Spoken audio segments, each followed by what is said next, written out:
everybody, it's Kathleen with Rain City Reading, and I'm a speech language pathologist who specializes in literacy. So all of the people that I work with are benefiting from extra help developing their reading, writing, and spelling skills.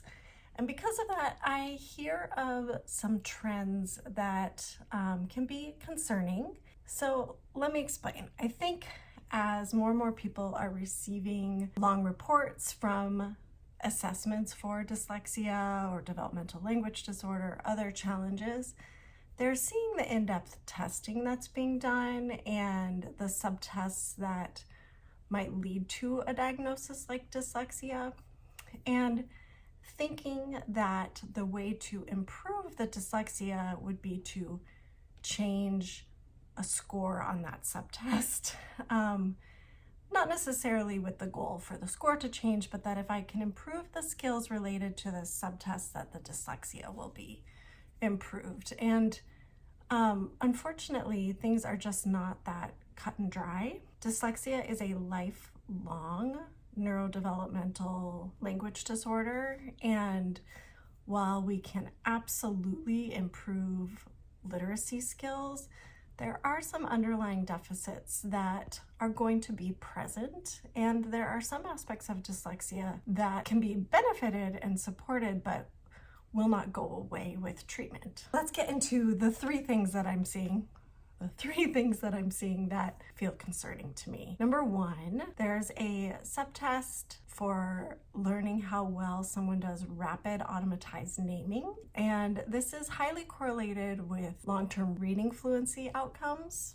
Deficit in rapid automatized naming can be one of the components of a dyslexia diagnosis. And so what happens with rapid automatized naming is we ask somebody to rapidly label something that's known to them, like these colors. You make sure first they know the colors, and then they go blue, red, green, black, etc. through the rows and rows of colors, labeling them as fast as they can. This stresses our retrieval system.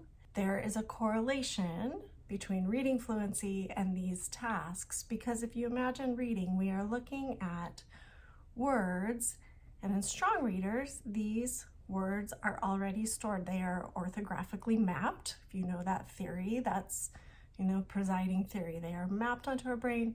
So in reading them, fluent readers who have already learned these words just have to retrieve.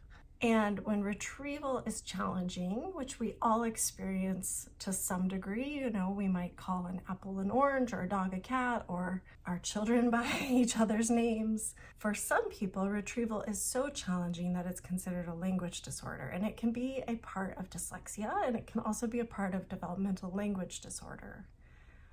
But we do not treat this by practicing rapid naming.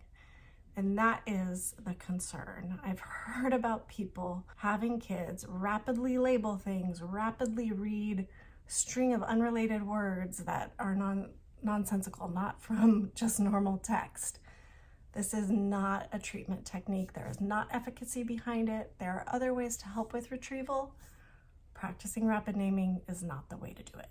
Okay, so that's the first one. Second one is the integration of nonsense words into treatment materials. With diagnostic tests for literacy, many of them have some sort of nonsense word, made up word subtest, and that is to have children reading words that they most likely have not seen before. If you think of like Gabberwocky and that poem and all the made up words, the first time you read that, might be the first time you're encountering those words. So this is opportunity to see how well does somebody know their sound letter correspondences, without having had opportunity to already study and practice with these words. Now, the trend is to incorporate a lot of nonsense words into literacy intervention.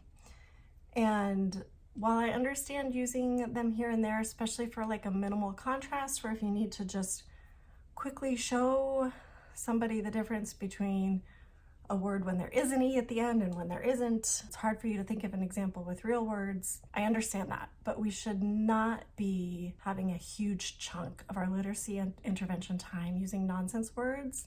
practice with real words. It is the meaning that anchors literacy.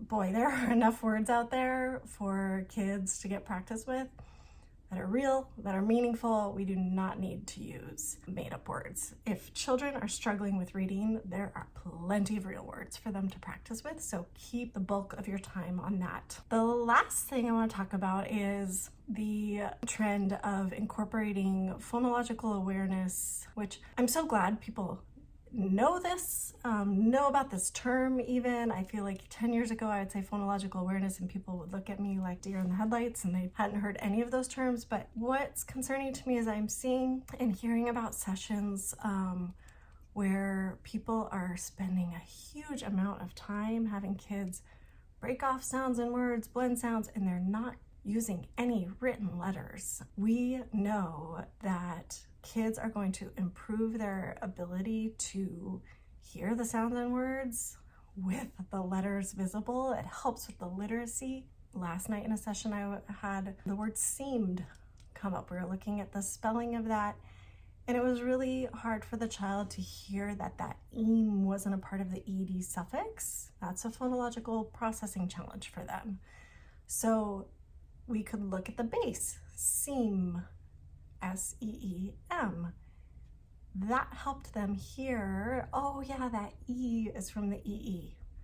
That E sound in seem is from the E-E, seem. Then we add the ed suffix, seemed. Oh, that ed suffix is a D. That helps them with the spelling, it helps them with the reading, it helps the phonological processing.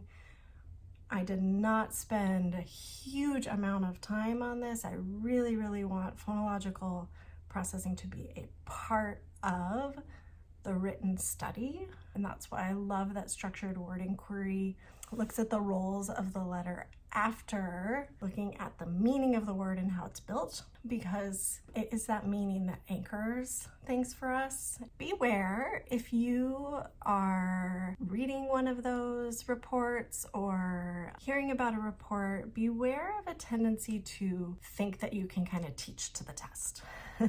In so many cases, there are underlying processing challenges that we're either compensating for or training that are not best helped in the way that they're tested. There's a difference in diagnostic work, there's a difference in assessment and treatment. Just because we assess something one way and we diagnose something one way does not mean we treat it the same way, so be aware of that tendency and pattern. Okay, that's it. There will be more words that we'll look at in future videos.